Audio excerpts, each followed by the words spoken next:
is Max Ramo. I'm with a group called Take Back the Land in Miami. I want to thank all of you for being here, and of course thank OCOP for putting this wonderful event together. We're here now, of course, because we're entering a rare moment in history, and it's critically important that we understand the moment that we're coming into and what its implications are so that we can maximize the benefit of this moment, maximize the opportunity that this moment represents for people, for human beings, for history. So history advances when there are these huge social clashes, when there are these forces in society that clash against one another, and the end result of that clash is a new society or a new portion of society. And the bigger the clash, the bigger the potential for the change. And we are headed, I think, for a big clash. And while it's difficult to contextualize and understand the times that we're in when we're in the middle of them and all of these things are swirling around us, it's important that we do so, because only when we properly understand and contextualize what's going on around us can we organize properly given the time. And we need to organize properly given the time. No group of oppressed or exploited people has ever tripped over their oppression and fallen into liberation. Liberation doesn't happen accidentally. Liberation happens through organization. And it's important that if you want to end oppression and exploitation, or you say that you want to end oppression and exploitation, that you join an organization that is ending exploitation or oppression. If you're not joining a member of an organization that's ending exploitation or oppression, you're not really for the end of exploitation.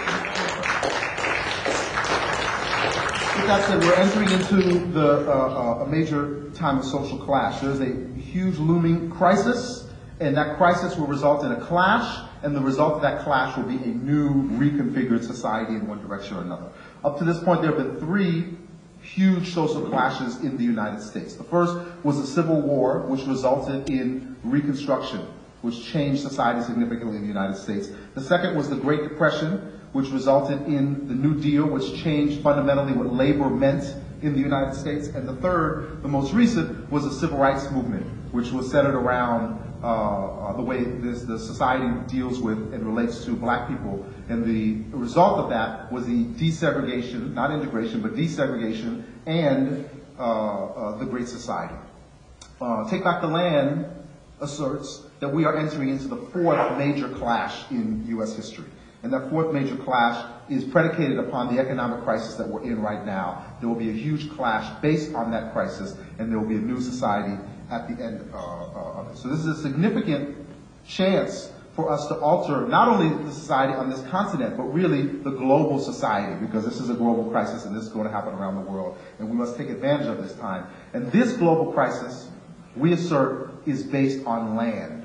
The crisis was largely predicated on the corrupt and wrong relationships between people, government, corporations, and land, and we think therefore the clash will fundamentally be about land, and therefore the end result will be a fundamental change in the way people think about land. So why is it important for us to understand this conflict in terms of land, and what does that mean? To understand this clash properly, we will slightly go off track and produce a change that we ultimately do not want. The fundamental issue here at stake, we assert, is land. We are going to be tricked and fooled and cajoled into thinking that the fundamental issue here is housing. And the system is therefore going to say, sure, we'll build 500 more units of housing, and then we will all declare victory. But we will not fundamentally change the relationship between people and land. In the end, these corporations will still own just the same amount of land that they own now, and the individuals will have control over just the same amount of land as we have now, which is not nearly enough. Consequently, we need to understand the core issue, which is land, and we need to work on dealing with the core issue and solving the core issue.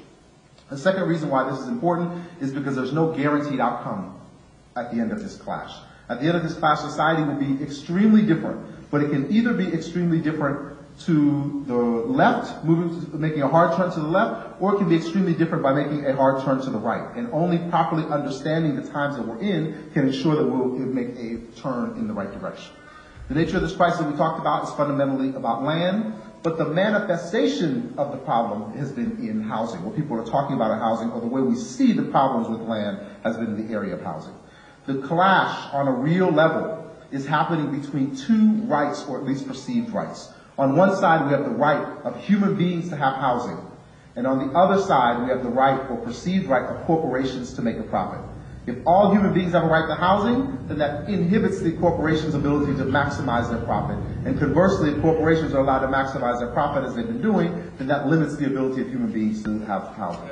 In every society, there are clashes between rights. This society and every society is going to have to resolve this conflict.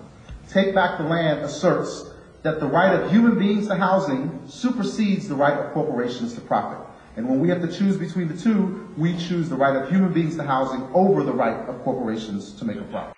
Play out as this clash begins. I think John had it right that on the government side, on the right side, the attempt to make a hard turn to the right is going to be these vicious austerity measures, which they're going to say are necessary because there's no more money. There's no more money, of course, because they gave it all to the corporations. But they're going to have on the right turn is going to be the vicious austerity measures, but the proper turn is going to be elevating housing to the level of human rights rather than keeping it where it is, which is in the market. So we set out to assert that human beings have a right to housing and that right to housing supersedes the right of corporations to make a profit, and we attempted to prove that assertion by taking over land. Since the Umoja village fell to a fire, Take Back the Land has been identifying vacant, government-owned and foreclosed homes. We break into those homes and we move homeless people into peopleless homes.